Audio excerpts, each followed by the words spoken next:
ललका रंगवा से रोस रहे तनिको न जोश रहे तनिको न जोश खिसी फुर फुर उड़ेला सुगनमा राजा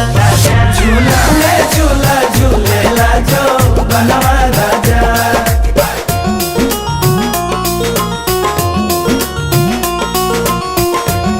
बढ़ल जात बेसी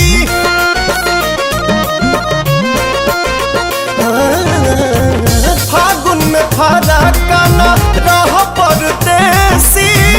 दिनों दिन दर्द बढ़ल जात बेसी दिनों दिन दर्द बढ़ल जात बेसी तन माता होश रहे घुंघरू के दोष रहे घुंघरू के दोष पवन जिए ले मतलबी का गनवा राजा